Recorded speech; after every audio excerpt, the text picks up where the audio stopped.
Onorato and Miller, Chris and Ash, how we doing, everybody? We are in I'm a back. weird, yeah, right. We didn't have you last week. I know, sorry. You That's had okay. plenty of guests. That's what we to try keep to you do. company. Entertain people with guests when We you're can't not here. entertain them. Yeah. We talked to Mark Mulholland about the Mother 11 5K. If you're seeing this on social media or Saturday night on TV, you can still sign up for the 5K, the Mother 11 5K with Kelly's Angels. You don't have to run. Don't have to run. You can walk. We will be there, not running. We will be there watching people run. Yeah. We're in a weird period here, right? I mean, the NBA playoffs and the Stanley Cup playoffs have been great. And there are good storylines. But I think for a lot of people, it feels like we're in not a dead period of sports. That's not fair. We got the PGA Championship coming up next week in golf. But the NFL, it's the hangover of after the NFL draft. I mean, we have 3 of the 4 major American sports, 2 of which are in the playoffs. And it's like, hey, it's a dead period. I mean, it's sad that we feel that way. It's early May in baseball, so you'll watch it, but how invested are you in what your team is really doing right now? Long way to go there. I always say Memorial Day is my marker for me when it comes to caring, worrying about where your team is. Mm-hmm. I think it gives you 2 full months of a season. That's kind of who you are at that point, unless there's a major player who comes back from an injury or a trade that happens. So the biggest news this week, right, is going to be our conversation with Jimmer Fredette, who's now the managing director of USA Basketball's 3x3 squad. He was on the Today Show Thursday morning, and then he had to follow that up with Onorato and Miller. Tough. That's a pretty good little round the world there. Yeah.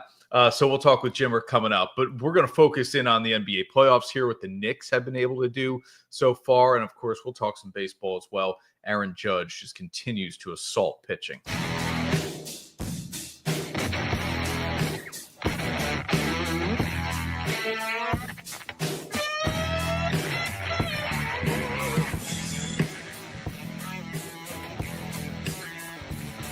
This is Onorato and Miller, sponsored by Alpen House.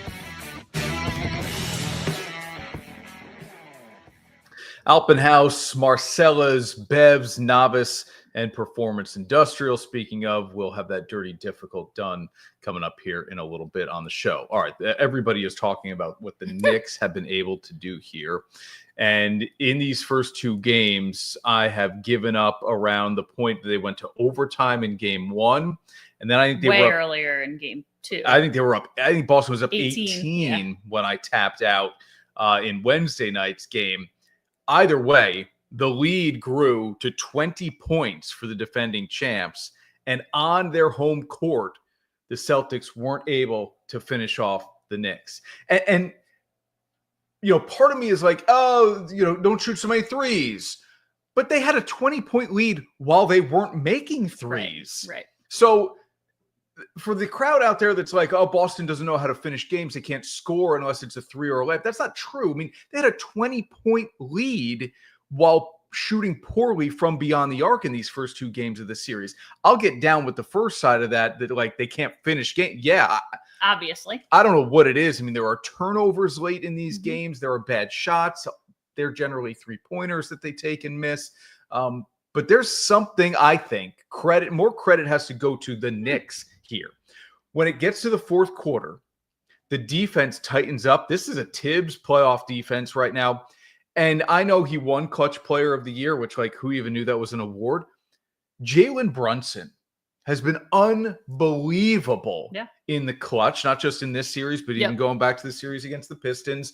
I don't know. I think New York is not getting enough credit here for what they're doing in these comebacks as much as Boston is getting the blame because you look, you blew a 20-point lead instead of the other team finding a way to hang around a little bit, get back into this thing, and just dominating fourth quarters. Boston has a combined 33 points in the fourth quarter in the first 2 games. Yep.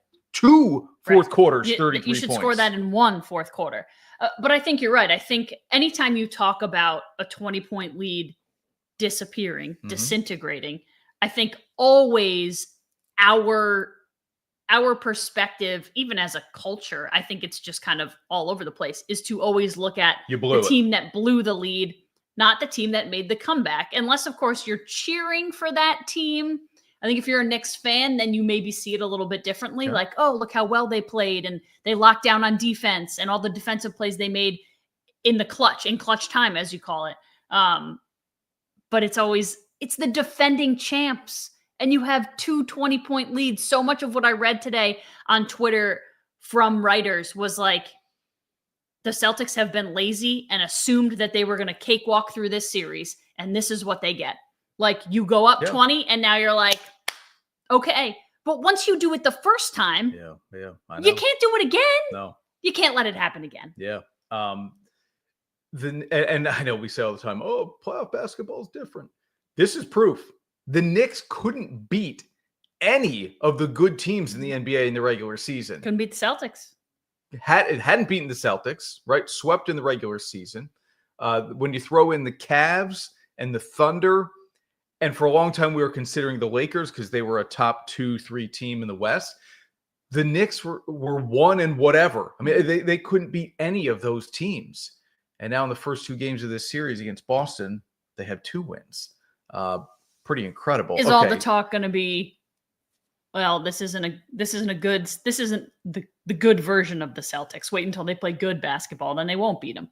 I mean, we'll see. Yeah, I would agree with that, right? I mean, 105 and 90 are the total points for Boston in these first 2 games of this series. I'm just looking up the Saturday night start time at the Garden. It's like afternoon. Oh, gosh, 3:30. Yeah. Okay, that's not – I don't mind it.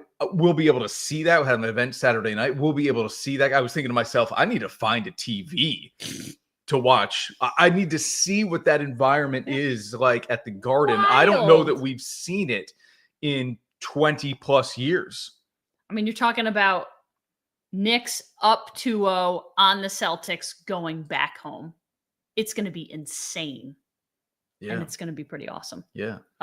Inside of your, or outside of your, in addition to your 33 points. I know you talked about the 3-point shooting, but fourth quarter 3-point shooting, 4 of 26, not good. And then from the floor, they're shooting 19 and 21%. So 20% in the fourth quarter. Right. So like, as much as maybe that's good defense, you can't shoot 20% in the fourth quarter and win. Knicks. Mark's all over it. Knicks tape. And I did just get my hair cut. That's a compliment to your hair, though, too, Ash, I think. Oh. Carol's watching. Carol, thanks for being with us here. Thank you, Mark, for chiming in as well on your Knicks. And Brian, we'll see you at the Mother 11 5K on Sunday. All right, so the question is, will the Knicks knock out the defending champs? Not can they. Of course they can. Sure. It's a 2-0 series lead, and they're getting back-to-back home games now at the Garden. Vegas, and I was ready to bet on Boston here because I figured they're going to be plus money to come back and win this series. I will take that, but they're not. It's a slight like minus 102, 106 I've seen at different sports books. Vegas is basically saying even odds between these two teams to win the series still. And that's still despite with the Knicks having home court advantage and up 2-0 here. I know. So it tells you, okay. How people view the Knicks. I think how people view the Celtics, to be honest with you. Like, Boston hasn't played, to your point, to its potential yet. And it's going to happen. And I heard the TNT guys, Barkley and Shaq, namely, saying Game 3 is a must-win for the Knicks. Like, if you lose Game 3, you're letting Boston back into this series. You're giving them some belief. And then maybe New York plays a little bit tighter in Game 4, realizing, okay, we don't want to lose both home games here. So Game 3 is very interesting now. That's kind of funny, though. Yeah. Like, I mean, I don't disagree. Like, I still don't think if the Celtics are down 3-0 that they're out of the series.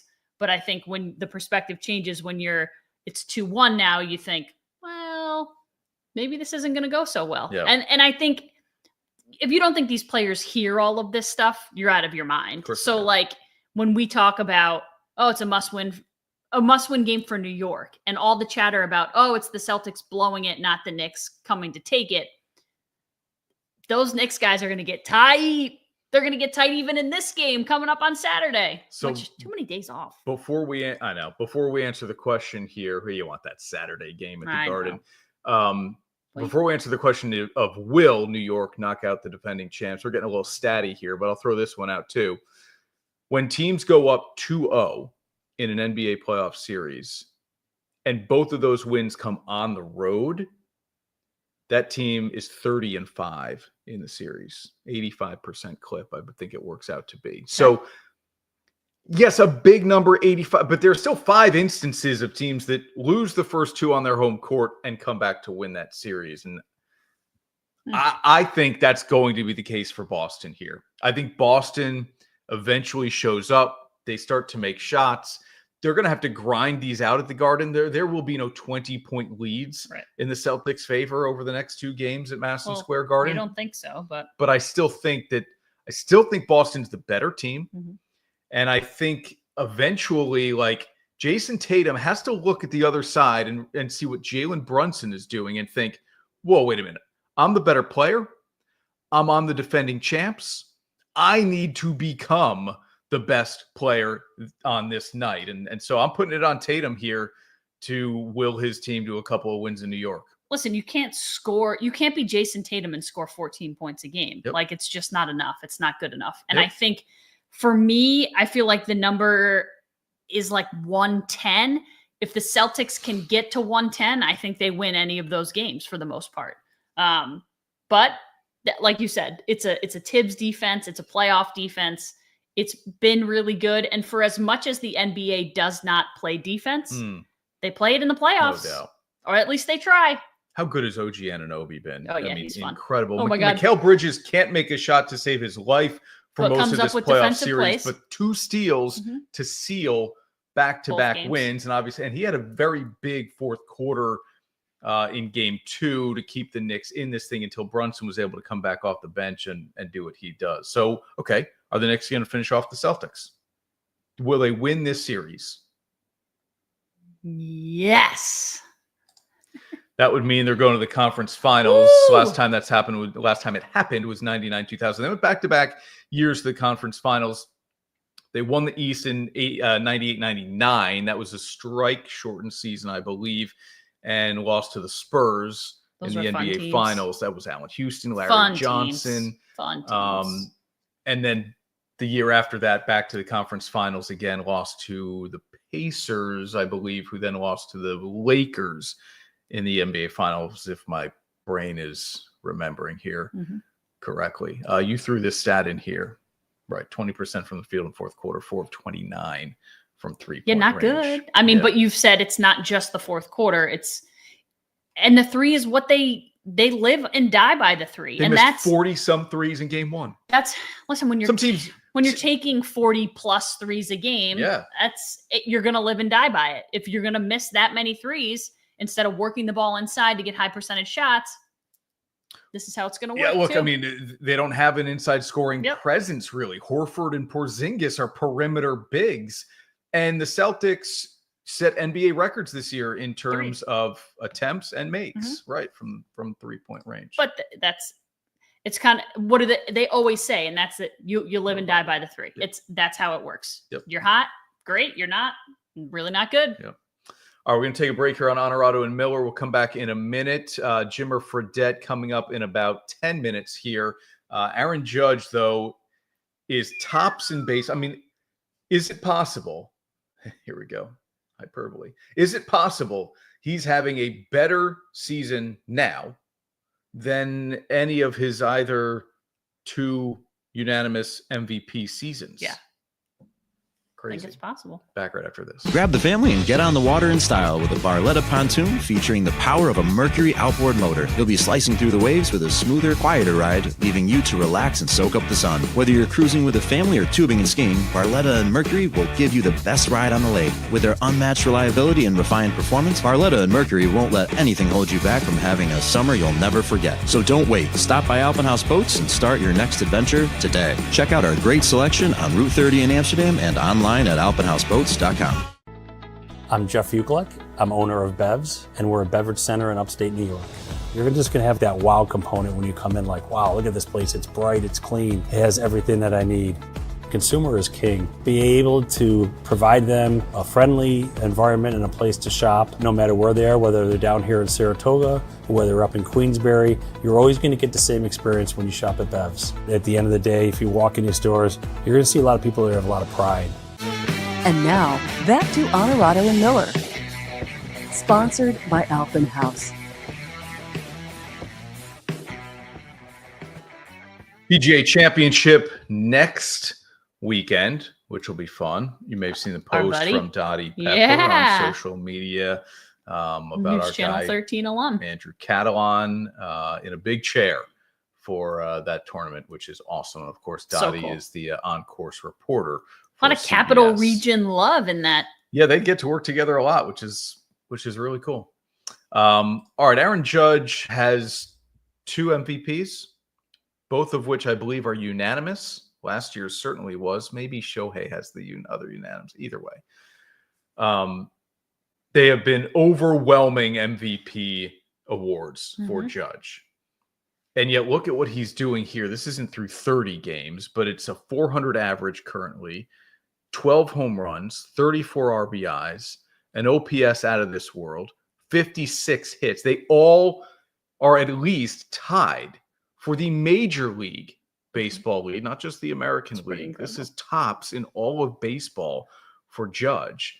And yet I don't hear it being talked about all that much. And I don't know if it's because there was so much anticipation of the Dodgers coming into this season, but I don't know how much you could talk about it.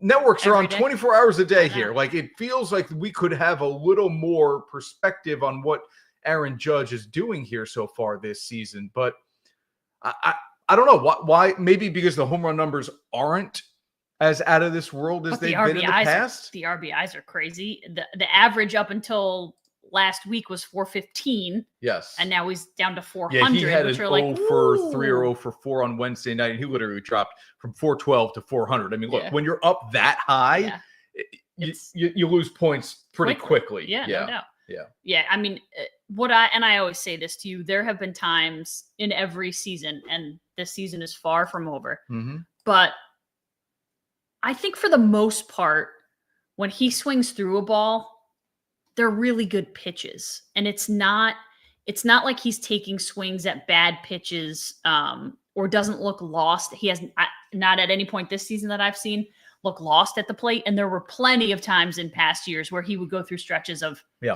a month where he just would swing at a slider that was not in the zone continuously and it felt like he couldn't hit the broadside of a barn, despite having, portions of the season that were MVP-like. He started the season at an MVP pace, and he's still on it 6 weeks in. And I used to be like this as a fan or as somebody who watches sports and tries to analyze them. Some of the conversation I'm hearing here is like, okay, but let's see what he does in October. Because that's been the knock on Judge, right? That it becomes Giancarlo Stanton carrying the Yankees as opposed to their MVP and Aaron Judge. But why can't we just appreciate what he's doing here through the first not even 2 months of the season, right? Like, well, why can't that be mostly the conversation? I get it. Yes, his legacy will be written based on his success in the postseason. And, even though we have athletes who have performed really well in the playoffs, if they don't have a championship, that becomes kind of the focus. And if you're a New York Yankee and you don't win a World Series, it's got a long way to go here in terms of years. But if you don't win a World Series like that, that's a big part of how Judge would be remembered, despite setting the record for most home runs in a single season in American League history, despite multiple MVPs, despite being a captain. Maybe it's all of those things that make it worse for him because of the way he's performed in the regular season and not so far in the playoffs. But the way that his numbers are and how he's won these awards, I really think that if he won a World Series or 2, he would go down as one of the greatest players ever. Not just in Yankees history. No, one of the greatest players ever. I don't think it has to be like you have to tie for the most rings ever. Like you need 4, 5, and 6 titles. Because first of all, it's never going to happen. Different. It's never going to happen. I mean, you look at what the Dodgers have built on the other side of the country, and he'll be lucky to win World Series titles like this. It takes a lot to win a baseball title. And the Dodgers have done what they need to do to win as many as they want, essentially. And Shohei is not super old. So I do think it only takes 1 or 2 because his individual efforts and his individual performances over regular seasons have been enough to show like he's one of the greatest players on the planet. You need to have a full team effort when you're playing in the playoffs. It's not all about one. It's about pitching in a lot of ways. Like there's so much more to it. So I think he goes down as one of the greatest players of all time if he wins maybe even just 1 and keeps up something of this pace. Yeah. I'm with you. And baseball's different. You don't even really need to win 1. It helps, right? Because Barry Bonds, for everybody who wants to say whatever about performance enhancing drugs and Bonds, he's one of the greatest players ever, and he only got to 1 World Series and he lost. And it's just baseball's different. Like I don't view. But he didn't play for the Yankees. Different too. Okay. Right? Feels like it has to be different. People get judged differently when they play for the Yankees. No pun intended at the time. Yeah, there's no doubt. But Jeter has how many rings? And he's not talked about as one of the greatest players ever, right? But he didn't win MVPs. He's a great winner. He didn't win MVPs. It's different when talking about player versus like people might call him one of the greatest captains ever, one of the greatest teammates ever. Yeah. One of the greatest leaders. But he's not going to be one of the greatest players ever. Because his numbers don't blow you away. No.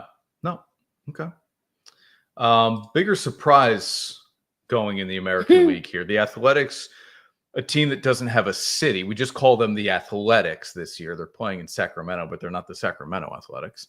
Or the Baltimore Orioles. The A's are 2 games over 500 as we do the show live on a Thursday night. The Orioles, who have been at the top of that division for the last couple of years, are in the basement at 13-23, which surprises you more.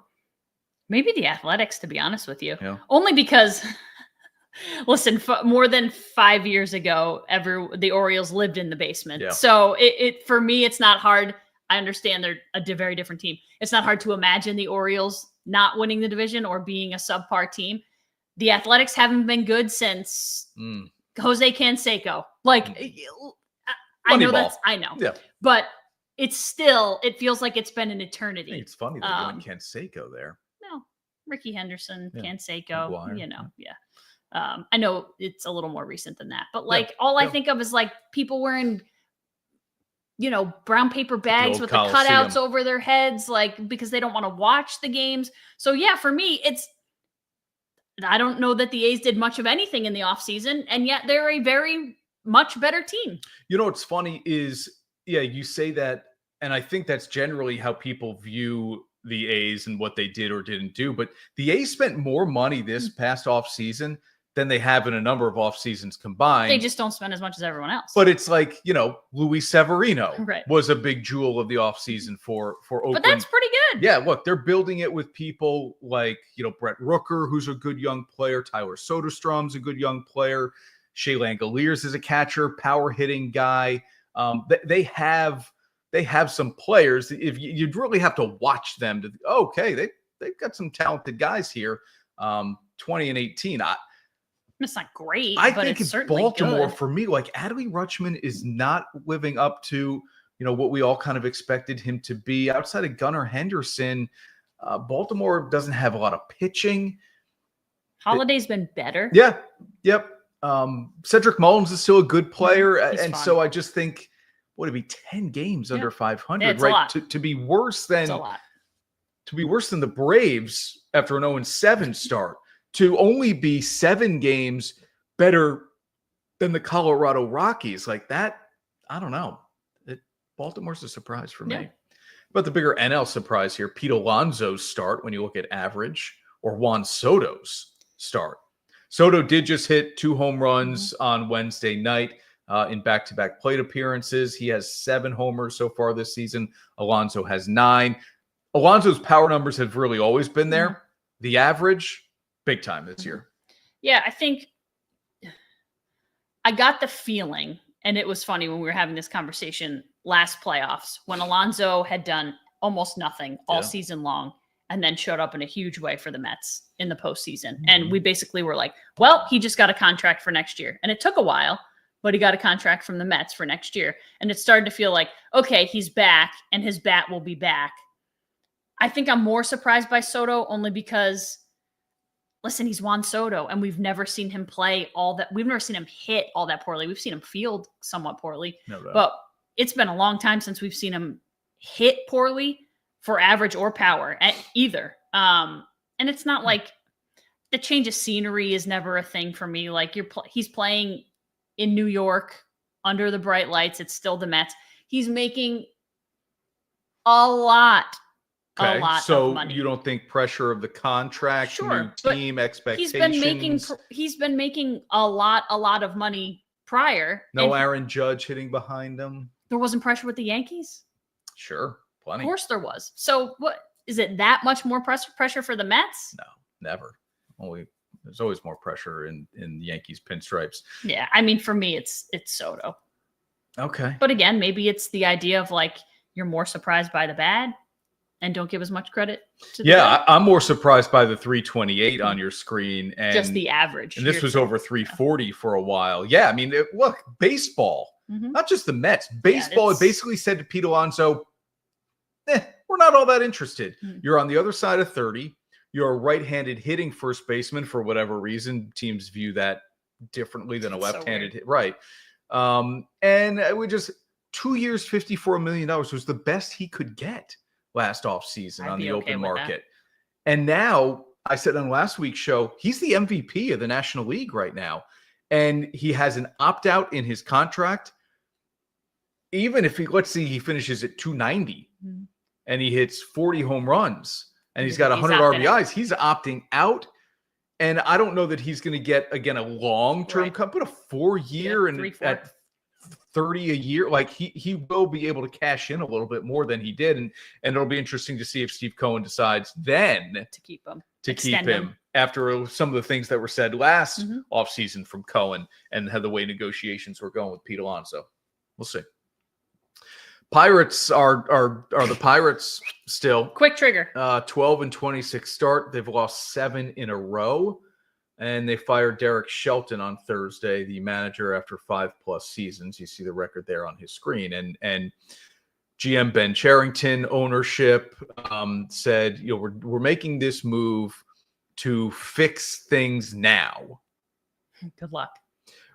Things were fixed at one point. What I do find interesting, right, is that of all franchises, the Pirates are feeling pressure here to win. And it's all because of Paul Skeens, right? Like, hey, we've got this generational talent. Yeah, a media darling. We had Garrett Cole in the past. We wasted that. I think they made 1 or 2 wild card game appearances. But now we've got Paul Skeens. And if we don't capitalize on this now, who knows the next time we're going to find somebody like this. And they have other young players that they really like too. O'Neal Cruz is a really fun player to watch. They like Key Brian Hayes. There are some building blocks here, but you've got to spend money in the offseason to support those guys, to bring in some legit talent. And ownership still has not done that. I say all the time, and I think real baseball people hate this or would knock me for it, but in the world of professional sports, I don't know that there's a less impactful coaching position than Major League Baseball manager. A basketball coach has a lot more to do, I think, with the outcome of games. And I would think so for an NFL head coach too. They're calling plays. Well, they have coordinators doing that. A lot of head coaches call offensive plays now in the NFL. But when's the last time you saw a Major League Baseball manager do anything other than stand at the rail with the arms crossed? I get it. And make some in-game pitching changes out of the bullpen? so many of these lineups look the same night after night after night after the good teams anyway. Just pencil them in, pencil them in, right? Like I could draw up the Dodgers lineup card because they're good. Okay. Because that's what they're doing. So I think managers get too much credit and too much blame in Major League Baseball. And here's another example of it. Well, because there's no, like, you're running plays. You're not calling pitches if you're a manager, like literally. But you're running plays in all the other sports. Like, it's so much different. It's such an individual sport. Baseball is like, if Aaron Judge is hot, guess what? The Yankees are going to play a heck of a lot better than if he's not. And if Garrett Cole is pitching for the New York Yankees, they're going to be a lot better than if he's not pitching for. Like, baseball is simple in that way. With your best players on the field and your best players playing well, you're a lot better. It doesn't matter if CD Lamb is playing well if Dak Prescott can't throw him the ball. You know what I mean? So so much of it, it's just so individually driven, and you need so many guys to all be on at the same time. Like, you really need 1 through 9 to be hitting in order to manufacture runs, or at least 6 of the 9 to be hitting to manufacture runs. So yeah, it's just very different. It's a different sport. Yeah. All right, we'll take a break here. Jimmer Fredette coming up, the new managing director of USA Basketball's 3x3 program. Of course, he played some 3x3 basketball, made it to the Olympics in Paris before getting injured. He was the #1 player in the world in that sport, and now he will try to get Team USA a gold medal in that sport in the 2028 Olympics in Los Angeles. Jimmer with us next. Life is about making memories. It's about sharing special moments with those we love and cherishing those moments forever. So whether you're gathering the family around a new patio set or grilling a meal they'll never forget, we can help you design a space that is as beautiful and as special as the memories you create. Visit Alpenhaus on Route 30 in Amsterdam and Clifton Park Center, and let us handle the heavy lifting. Take advantage of free local delivery and we'll haul away your old grill or patio furniture. At Marcella's Appliance Center, our commitment is to you, providing essential appliances that families depend on for cooking, refrigeration, cleaning, and sanitation, plus appliance repair. You can have peace of mind that Marcella's is here for you today and every day, like we have been since 1957, helping you make the right choice with trusted brands like Whirlpool, Maytag, KitchenAid, and many more. Shop Marcella's Appliance Center in-store, online, or by phone. We're here for you.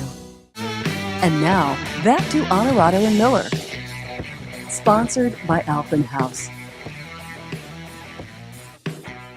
Knowing we had this interview coming up, I've been trying to think about the shortest retirements in history. This has got to be up there. And not that he's going to be playing again, which we all are really, really going to miss. He was something special on a basketball court. But Jimmer Fredette was not out of the basketball world or game for all that long. And maybe we should have expected that. He's hopping on Onorato and Miller right now. Jimmer, man, part of your New York City tour here, Today's Show, and now the lowly Onorato and Miller podcast, man. How are you? I'm doing great. It's been a fun day so far. Yeah, obviously being able to speak with you is top of the list, Chris. We always enjoy that. It's great to be on and to be able to go back and talk with the people of the Capital Region is always a lot of fun. So thanks for having me on. I'm cutting that and saving that. You know, News Channel 13, I love it. Seriously, man, congratulations on the new gig, but also the career, which when we sat during 3x3 training camp, you know, you're like, this is my only run at the Olympics. You knew then that you wouldn't go another 4 years, but I wondered if you knew then that you would stop playing after the Olympics. When you made that decision, how difficult or easy was it? Yeah, it was a process. You know, right after the Olympics, like you said, I was trying for it to be my swan song, right? Like when I wanted to go out on top and be able to have you know, kind of like that storybook type ending. And, you know, regardless, it was an amazing experience to be an Olympian and be able to do that. And then obviously once I got hurt, it didn't end up exactly the way that we wanted it to. So at that point, it's like, all right, what do I want to do? Do I want to come back and get healthy and maybe play in another event or two or a World Cup just to kind of like, you know, be able to go off on a better note. But for me, you know, once I got into the rehab, I knew it was going to take a long time to get back healthy again. And it did. It took at least 8 months, just barely getting back fully healthy and recovered, that, what do I want to do and how do I feel mentally? And, I just ultimately decided I just didn't want to do the daily grind of, playing and competing basketball. All the things that you have to do as a 3x3 player and all that you have to put into it. I just wasn't mentally ready to do that. I loved being home with the kids, loved being home with the family, kind of starting a new chapter. And once I started to not want to do the grind, then I knew that it was time. And I always told myself that because I loved that. Like, that was what I wanted to do every single day. I wanted to play basketball. I wanted to get better. And that was what made me into the player that I was. So for me, if I don't have that drive anymore to do that, it's a good sign. And that's kind of how I felt. And then transitioned. And, it's one thing to transition and be kind of retired for the last, several months, but then it's another thing to actually announce it to the world. And that was an interesting feeling to make it official, but an unbelievable experience to see the outpouring of support. You announced on April 23rd, and by April 28th, you had a new job. How much of the way things ended pushed you into wanting to get back into the game as quickly as you did, albeit not playing? But I mean, managing director here, man, this is a huge deal. Everybody has, of course, likened it to what Grant Hill is doing with the 5-on-5 team. Yeah, for sure. I mean, to be in, same talks with, Grant Hill and Sue Bird on their sides, right? That's pretty incredible company for basketball, no matter what you're talking about. And to have that kind of responsibility is definitely, there's going to be some pressure there. We all know that, we understand that, but it's an honor. USA Basketball is one of the biggest basketball entities in the world. Like, when you see USA Basketball, that's what people think of, and they think of championships, they think of gold medals, and they think of the best players in the world. And we want to be able to bring that to 3x3 basketball. I felt like we had a good opportunity to do that in this Olympics, and unfortunately, it just didn't work out the way we wanted it to due to an injury. But we felt like we, put ourselves in a position to do that. And now I want to carry that through and be able to build a sustainable program with USA Basketball for 3x3 players that are playing professionally, grow our pool of players, and to be able to give ourselves an opportunity to win any tournament that we're in. And, that doesn't mean we'll win every tournament, because 3x3 is such a variant sport. Mm-hmm. There's so many things that go into it. But if we give ourselves the best opportunity, we'll win a lot. And that's what we want to do. Throughout history, we have examples of players, athletes who were the best at what they were doing on the court, on the field, on the ice, whatever. And then for whatever reason, it doesn't necessarily always transition into the coaching or evaluation side of things. Because I think if you're so good yourself, it's like, why isn't everybody else just this good? It would be my mindset. You're the number one player in the world in 3x3. Now you've got to evaluate the other talent that's out there to put together the best squad possible. For people who aren't familiar with 3x3, they're watching the NBA playoffs now. Yeah. What do you look for in a 3x3 player that's different than a 5-on-5er? Yeah, for sure. I mean, there's definitely there can be some similarities. Obviously, talent is talent. When you get about on the floor, I transitioned obviously from 5-on-5 to 3x3, but for me, I was willing to put in the work, and that's what we want to see, right? We want to see the guys that are committed, that are willing to put in the work, that are willing to go out on the FIBA World Tour and play against the best, which is not always the easiest because you're traveling a lot and you're traveling all over the world in some of these really interesting places that you've never would expect yourself to be in. And, some of the court conditions aren't the best you would ever see in your life. And, all these things, it's not, for everyone. So we have to try to evaluate that type of person that wants to go out and play and compete in those types of environments. But then also on the court, you want to see a guy that's kind of malleable, a guy that can do a bunch of different things on the floor. Obviously we want our guys to be able to shoot the two ball.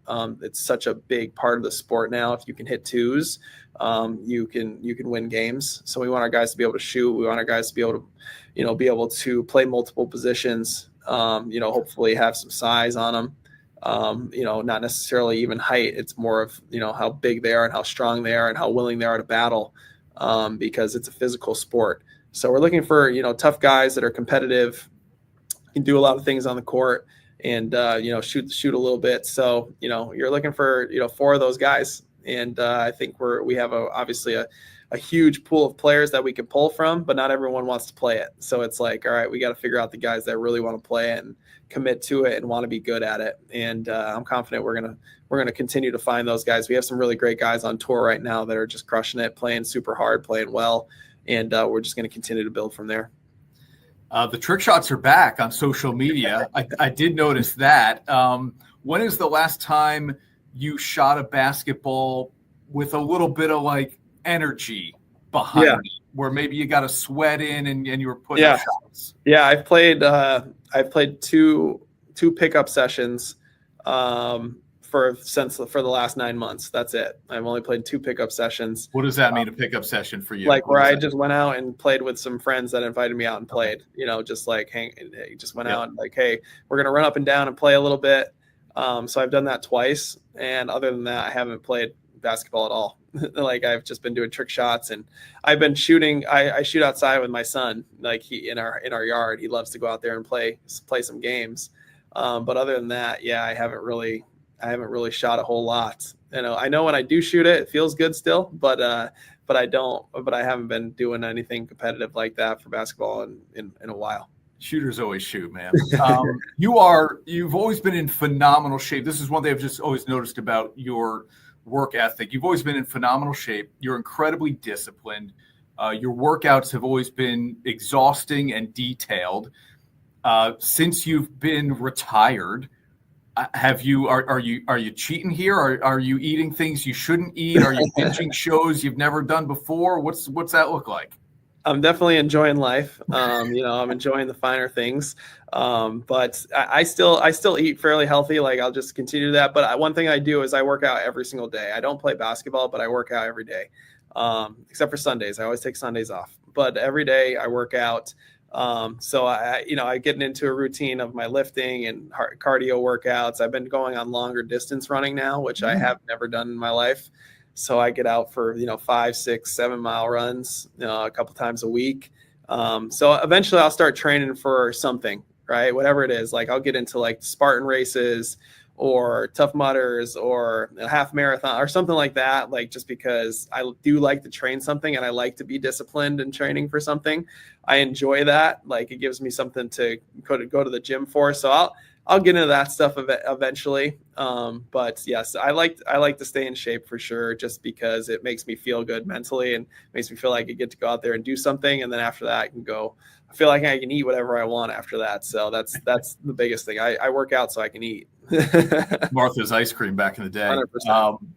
Okay. So you're just speaking to the competitive side of a professional athlete here that most of us don't really understand. Like, you are already seeking out the next challenge or the next thing you could possibly win, right? Like, imagine the dude who has been training forever for this Spartan race, and here comes a world-class athlete, Jimmer Fredette, next to him. Like, oh, great. Now he's going to do this?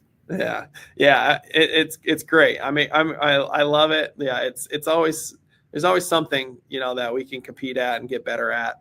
And for me, I've been working the last 3 years at a venture firm for investments.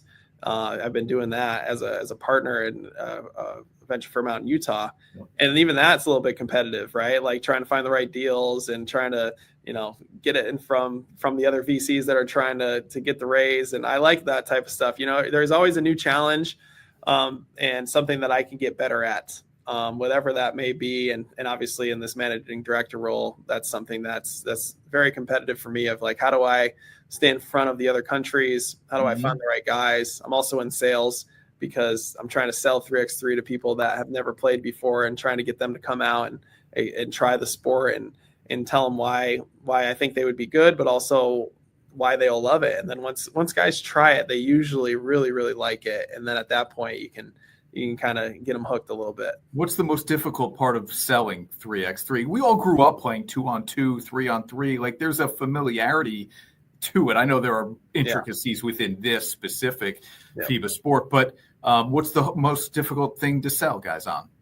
Getting them to commit to a season for the summer, right? Yep. And a lot of times guys come from break because they just had a 5-on-5 season, And then at that point, do they want to play throughout the full season, right? And that's the hardest part is what we're trying to do is we're trying to make it so that these guys can play professionally if they want, and that's all they would have to do.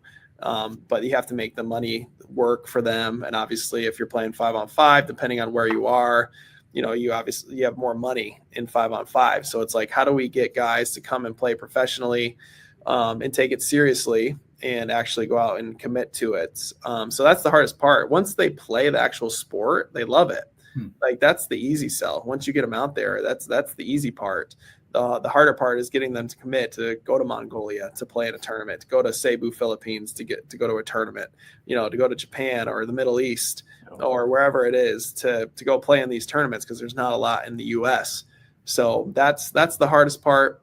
But once you get them to a tournament, once you get them playing, they see why they like it. It brings out the competitive side in them, and then from there, you hope to be able to get them to stick. And that crest you're wearing's got to mean something too. I know it means something to you big time. Last thing, 2028, LA.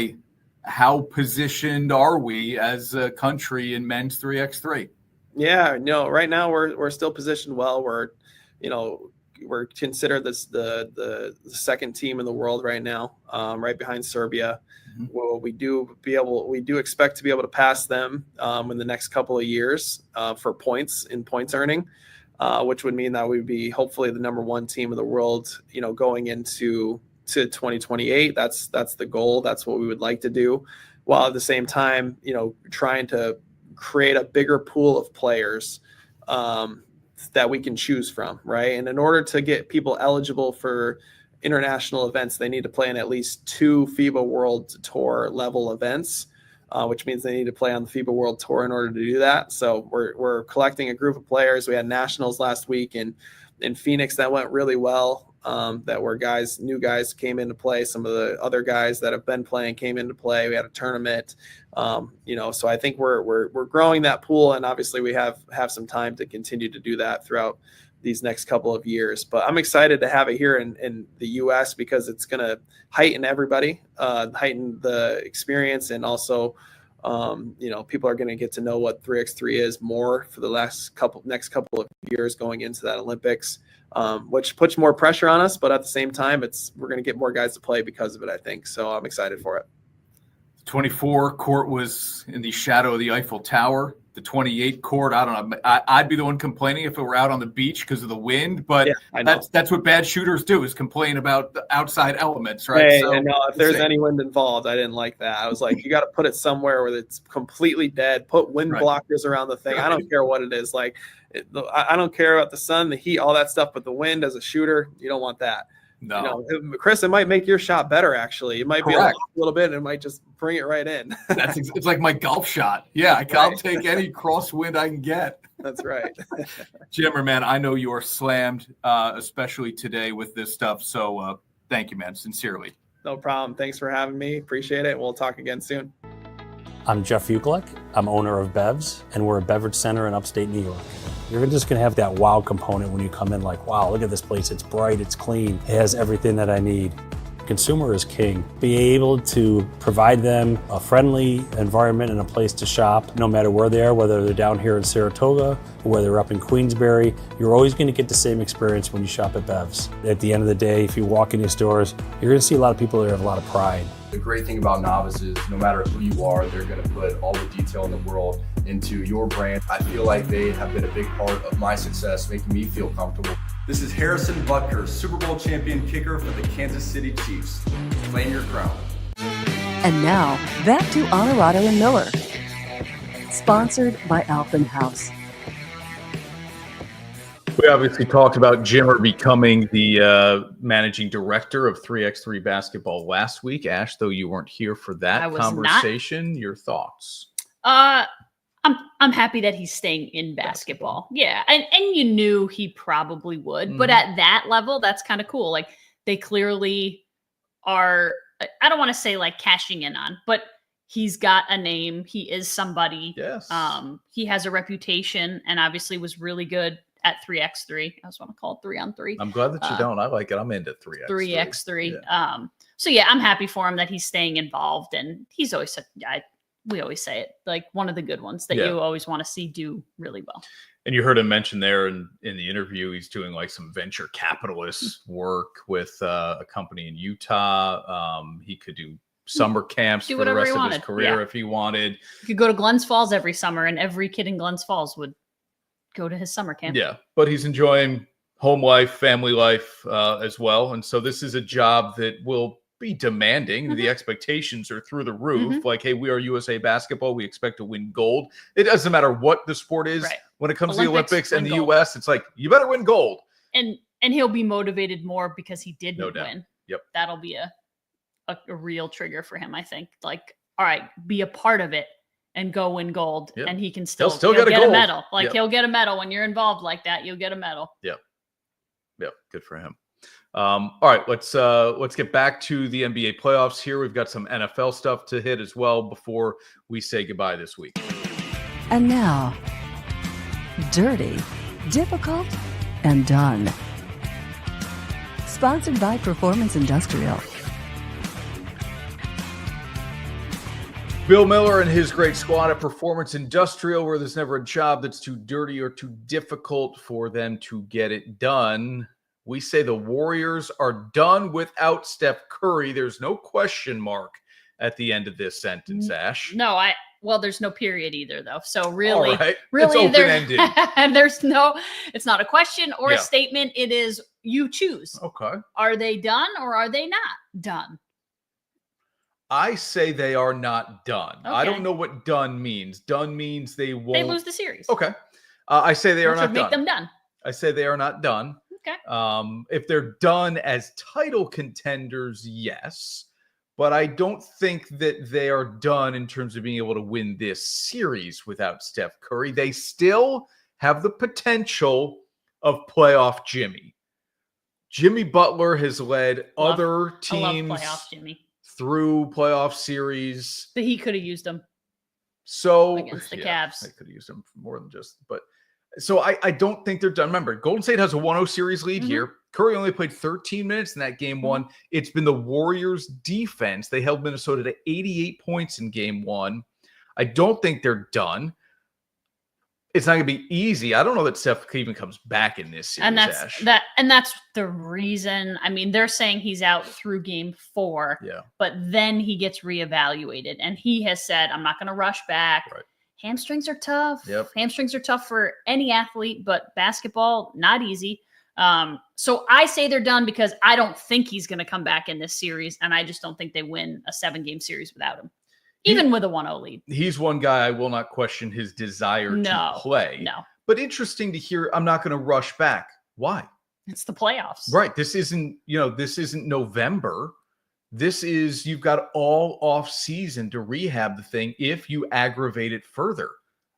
I would, if I see my team lose the next 2 games, you rush. I'm out there in game 4. Yeah. Even if they put me in the corner and I can't move all that well, I get it. They're going to put me in a lot of pick and roll situations on the other end of the floor. But he's just not, they have enough players that a guy who can't move, a Steph Curry who can't move, is going to be not as good as their first person off the bench, because you get points out of him. I mean, I guess he could just stand there and shoot threes, and if he made 3 of them, if he made 4, 5, 6 of them, he'd be cooking with gas. Yeah. So you think the Warriors can't win the series without Steph? I think they don't win the series without. I think they can win it without, but I don't think they do. Yeah. Is Anthony Edwards? Love that guy. People are, and this is so stupid, but people are, building his playoff resume here in terms of the superstars he's knocked out. Kevin Durant last year, and LeBron this year, and there's somebody else on the list, and now potentially Steph. Like, okay, but they're all old. But they're all Hall of Famers. I get it, but they're old, soon to be Hall of Famers. Yeah. So I guess my question here is Ant a top 5 player? No. Okay, that was a quick answer. I mean, top 5? Yeah. We don't have time to run through maybe here, it's but close, yeah. He's a top 10. Oh, no question. He's Would you rather have Anthony Edwards or Luka Doncic? Ooh.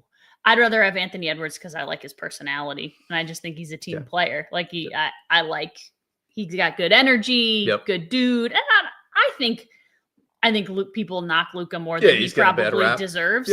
I'll take Luka's passing abilities. But yeah, I love Anthony Edwards. I just think he's so much fun. Anthony Edwards made more threes this year than anybody else in the NBA. It's pretty crazy.